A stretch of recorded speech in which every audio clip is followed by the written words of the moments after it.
Congratulations on the increase in price of fuel.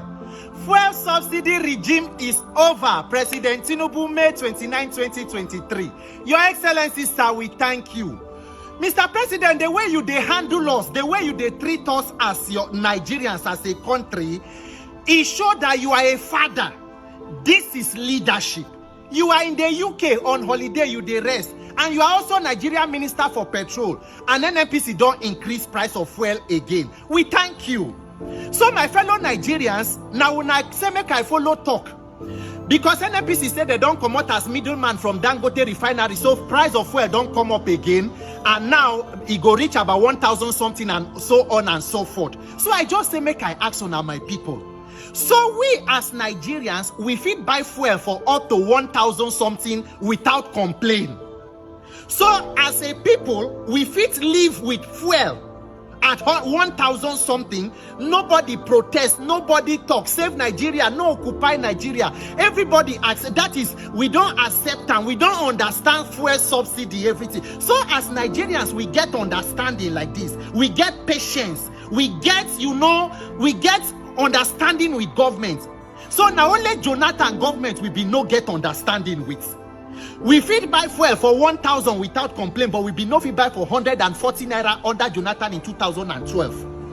And remember, say the major problem why I don't tell una about this subsidy issue, not be about say we dey pay fuel subsidy. The major problem about the Nigerian fuel subsidy regime is the corruption and criminality in the subsidy regime.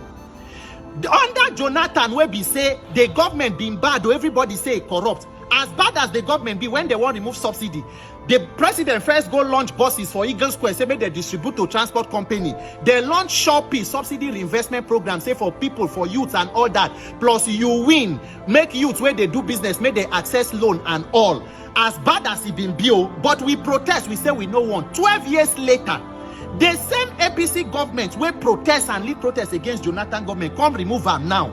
The question where we dey ask since be say the money from the subsidy, where e dey go?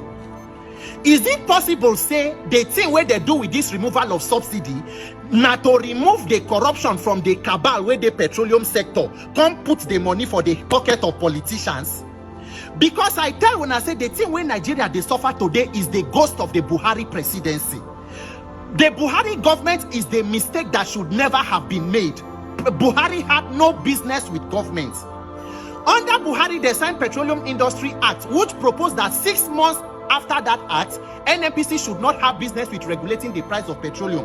Fuel subsidy is supposed to end since February 2022. Immediately the thing won't end. The then Minister for Petroleum, Timi Prisiva, run go National Assembly, go demand for 18 months extension. In 2022 alone, Buhari's government spent about 4 trillion on fuel subsidy. Between the first 6 months of 2023 to the end of the Buhari government, they spent about 3.6 trillion on subsidy. Totaling Buhari's administration about 11 trillion on subsidy. More than the entire presidents that were before him since our 1999. Handed over to President Tinubu, subsidy regime is over.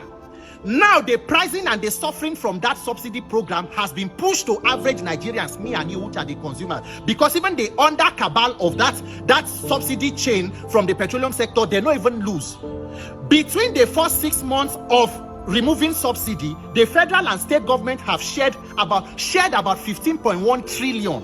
That is an increase in state allocation by more than 3 trillion.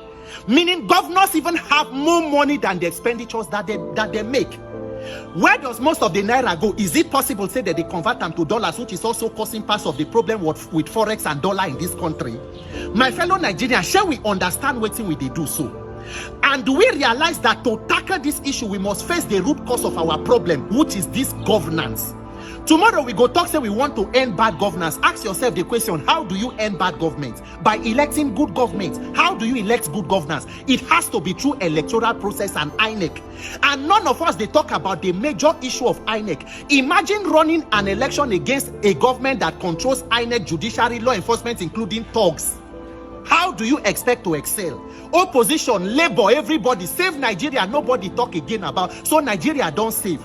We as Nigerians, we pursue things. We are chasing shadows, talking about on social media things that do not advance our collective welfare. That is why I'm calling on anybody will be activist, anybody will get voice. We must come together to see how we want to fix this issue of governance. It was now President Tinubu talk 2012 when Jonathan want to remove subsidy. He says subsidy is Jonathan's tax on Nigerians. Your Excellency, is this now your tax on us? Maybe by the end of the APC government, but with the way this government they go, because this one are baby steps. So with the way this government they go, maybe by the end of the APC administration, totally the population where they symmetry go plenty past the one where they are alive. God forbid, because me I no go join that population. This Nigeria, I know die here, we live here, and Nigeria must work in our lifetime. Look at hunger, look at suffering, see the pain of Nigerians. Even people who you think say they have it all together, inflation don't collect whatever you call salary, no social security, no health insurance, nothing. Everybody is your own government, and we want to continue like this every day with it. Those of una where they stand on mandates, those of una where been they fight Jonathan during that subsidy, is it that una been they fight them so that we can achieve this one where we did so now? So now this one come better. My fellow Nigerians, I take God beg you now. Make we begin to the talk of how we want to do this INEC matter with election. Because 2027, we are setting ourselves up for more Shege Pro Max, Shege Ultra. The dying body of Nigeria where the intensive care, instead of us to hand them over to trained medical professionals, may they save them, we don't hand them over to organ harvesters. The small parts where still they are stealing them and harvesting it. It is not about making policy. Tomorrow they go say government, they do policy on this. The major challenge is the corruption and lack of transparency and accountability. If you like, create policies from today till next year. If you do not fight corruption and bring transparency and accountability and enforce your own laws, nothing will change. The suffering will only increase, and politicians will continue to live as kings at the detriment of the general populace. May God help us Nigerians to realize that we are our only help, we are our only hope, and give us the wisdom to do what we need to do to help ourselves. Because all this one, what would they do? Oshigidini. Congratulations, fuel subsidy removal. Happy petroleum price increase. May God help you and may God bless Nigeria.